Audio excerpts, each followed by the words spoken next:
Butereevu mukwano gwange gwe ampuliriza munnange agakagwawo go tegawomesa nakabululu birungi si birungi anti waliwo omwana owa yunivasite emu akubidwa amasasi. Butereevu nkwaniriza ku Jika Media ensibuko y'amawulire era gwe atanaba kuba ng'osubscribinga osobole okuba nga ate ofuna amawulire gonna agaba gakagwawo nago agakuyiseeko.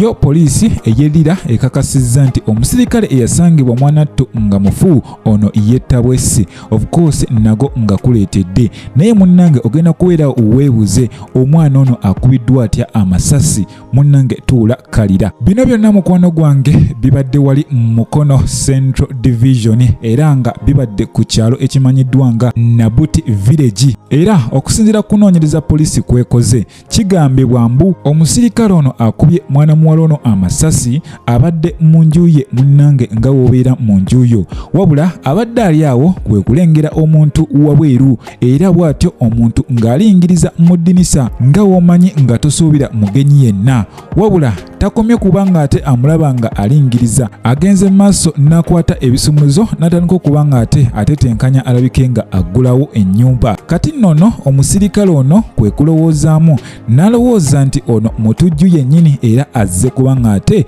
amubba because omuntu wajjira munnange nga tomuyise ng'ebisumuluzo gw'alina kopi weka ate nolaba omuntu ng'akiitanya oluggi lwo ogenda kulowooza mu butuufu ono azze kumalawo bumazi. Kati nnono omusirikale agenze maaso n'akookinga amasasi era bw'atyo mukuba ebyasi mwanattu ne bikwatiramu mwana muwala ono. Essasi erimukutte mukwano gwange kyenyinza okutegeeza likubye wabi nnyo nnyo likubye wano sayidi za wano nga ku kifuba kumpi n'enkwawa otegeera ekyo kifo kibi nnyo era mwana muwala ono ategerekeseeko amannya nga Naggayi Natasha era nga abadde asomera ku yunivasite emu wano mu Kampala.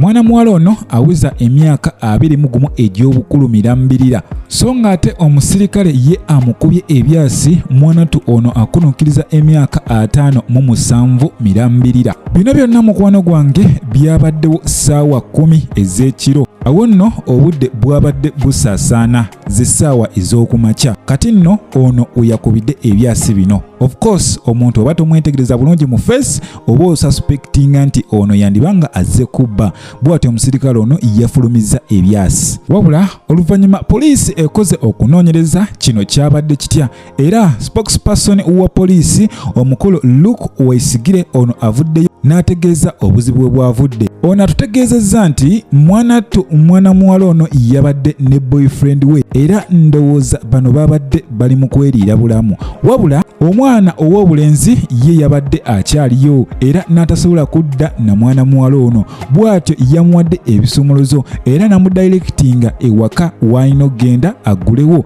mwanattu ye agire nga awummulamu wabula mwana muwala ono yazze yekka. Of course wojja mu kifo ng'obadde tokimanyi bulungi mukwano gwange oyinza omaliriza nga okonkonye ewa neighbor kale mwana muwala ono mu kutuuka mu kifo ekyo kyo ekituufu yatuuseewo wabula yamistekeninze ennyumba ya boyfriend we wabula n'agenda ate n'atomera ennyumba y'omusirikale bw'atyo n'omusirikale teyamulinzizza mu kukikiitanya oluggi ng'ebisumuluzo tebiggulawo mwanattu omusirikale n'alabira ddala nga omubbi ye azze amazeeko bw'atyo n'anyiga trigger. Kyekituufu ennyumba yabadde agituuseeko wabula ennyumba yabadde opposite n'ennyumba gye yagenzeeko okuggula. Kitegeeza omusirikale ono yakubye ebyasi naye yabikubye mu butali bugenderevu kubanga yalowoozezza ono munnange muntu azzemu malawo bumazi azzemu lya bufi bw'atyo n'asumulula amasasi. Era poliisi egenze maaso n'etegeeza nti omusirikale ono asangiddwa ne lubantoolo giyite pisito eno nno ng'ebaddemu amasasi agaweera ddala 12 era mwanattu oluvannyuma lwa poliisi okutegeezebwako eno yatuukidde ddala mu budde era bw'atyo omusirikale ono n'akwatibwa nga ssaawa zino ali mu mikono gya poliisi nga poliisi wegenda maaso n'okuba nga ate enoonyereza ebisingako awo wabula ate ye omuwala akubiddwa amasasi munnange ono addusiddwa mu ddwaliro e Kawolo asobola okuba nga ate afuna obujjanjabi mbagirawo. Kibi nnyo ddala tusaba Mukama Katonda agumye famire ya mwana muwala ono because kubamu akafaananyi ng'olina omwana wo alina w'atuuse ku university level wabula n'aviiraawo mu bulamu bw'ensi mu by'okusaaga. Nammwe abawala bannange mwegendereze, mulekeraawo tambula ekiro, leka kutambula wekka kubanga ebiyita ekiro tobimanyi. Eyo nno nga tuvuddeyo mukwano gwange, emabegakaawo waliwo amawulire agava erira.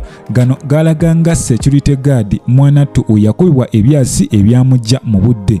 Wabula poliisi egenze mu maaso neekola okunoonyereza kwayo ng'eyambibwako CCTV cameras ezaali okumpi ne we baasanga omugenzi. Era poliisi evuddeyo nekakasanga security guard ono waatattibwa era ono yejja mu bulamu bw'ensi.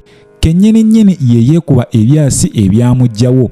Era poliisi egenze mu maaso n'ekizuula nti musajja mukulu ono ate yasooka kuba nga ate afunamu obutakkaanya ne mukyala we. Bw'atyo ndowooza we yafuna stress ne bimusalako, bw'atyo n'asalawo yejje mu bulamu bw'ensi eno. Wabula poliisi egenze mu maaso n'enenya Charles Ojoko, ono nno nga ye yali supervisor w'omugenzi amanyiddwa nga David. Era egenze mu maaso n'emunenya kubanga ono ye yasooka ku scene, bw'atyo n'aggyawo emmundu eyaliwo n'atwala statement ku poliisi egamba nti ono yali akubiddwa bukubibwa era bamuguddeko omusango gwa kuba nti yawa poliisi obujulizi obw'obulimba ate n'okuba nti yeenyigira ku kuggyawo ekizibiti poliisi kwe yanditandikidde okunoonyereza. Ono yasangibwa akubiddwa ate yalina ekiwundu mu bulago, kyokka emmundu tebaagisangawo nga kigambibwa supervisor ono yaggyawo emmundu eyo, bw'atyo n'agitwala mu yafeesi ye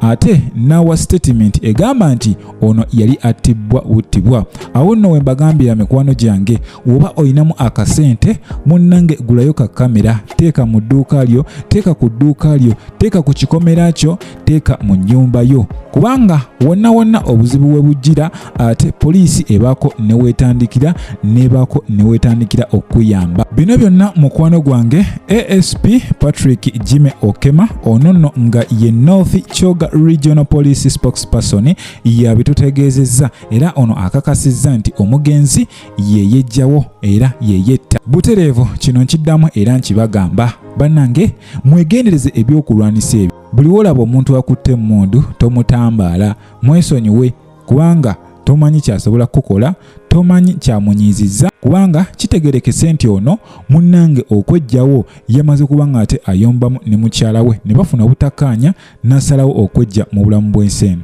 Butereevu eno ye Jika Media, mbagaliza ebisinga, mweraba.